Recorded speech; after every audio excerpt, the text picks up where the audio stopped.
खेसारी लाल यादव ने सबको कुत्ता बना के रख दिया है। नमस्कार दोस्तों, मैं हूं अनिस राजपूत। आप देख रहे हैं अनिस राजपूत ऑफिशियल। आज के इस वीडियो में हम खेसारी लाल यादव के बहुत बड़े ढांकर अपडेट देने वाले हैं। सो वीडियो को शुरू से लेकर अंत तक जरूर देखिएगा। अपने भाई के चैनल पर नए हैं तो चैनल को सब्सक्राइब जरूर कर लीजिएगा। तो चलिए बात करते हैं मुद्दे की। तो मैं आप सभी को बता दूं कि आप लोग को पता ही होगा कि खेसारी लाल यादव का डंस मूवी का टीजर आप सभी के बीच रिलीज कर दिया गया। आपने बिल्कुल सही सुना, खेसारी लाल यादव के डंस मूवी का टीजर आप सभी के बीच रिलीज कर दिया गया है अन्नपूर्णा फिल्म्स के यूट्यूब चैनल पे। अगर आप लोगों ने अभी तक नहीं देखा है तो आप जरूर देखिए, बहुत अच्छी है, बहुत अच्छी है। मैं दिल से कह रहा हूँ कि खेसारी लाल यादव का इस मूवी का टीजर बहुत ही अच्छी है।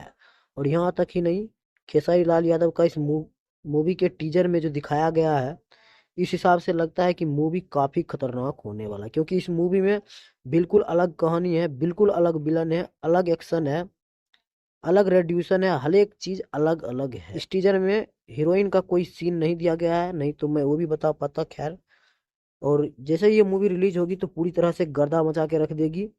खैर, टीजर तो मुझे काफी दिल से मैं बोल रहा हूँ कि बहुत ज्यादा पसंद आया। आप लोग भी देखिए। आप लोग अगर खेसारी लाल यादव के फैंस नहीं भी होंगे तो भी आपको अच्छा लगेगा, आप अपने दिल से पूछिएगा, बहुत अच्छे लगेगा। और सबसे हैरानी तो मुझे इस बात से हुई, इस मूवी में 7 सॉन्ग को यूज किया गया है, जिस 7 सॉन्ग में 6 सॉन्ग कृष्णा बेदर्दी के। आपने बिल्कुल सही सुना। हैरान करने वाली बात है कि 7 सॉन्ग में 6 सॉन्ग कृष्णा बेदर्दी का है। मूवी बहुत अच्छी होने वाली है, गाना भी सब एक से एक बढ़कर है। खैर, आप लोग इस मूवी के टीजर को जाकर जरूर देखिए, अभी ट्रेलर और मूवी बाकी है। खैर, टीजर देखिए, कैसा लगा अपने कमेंट बॉक्स में जरूर बताइएगा। और अगर आप लोग देख चुके हैं तो ये भी कमेंट बॉक्स में जरूर बताइएगा आपको कैसा लगा। मिलते हैं किसी अगले अपडेट के साथ, तब तक के लिए बाय।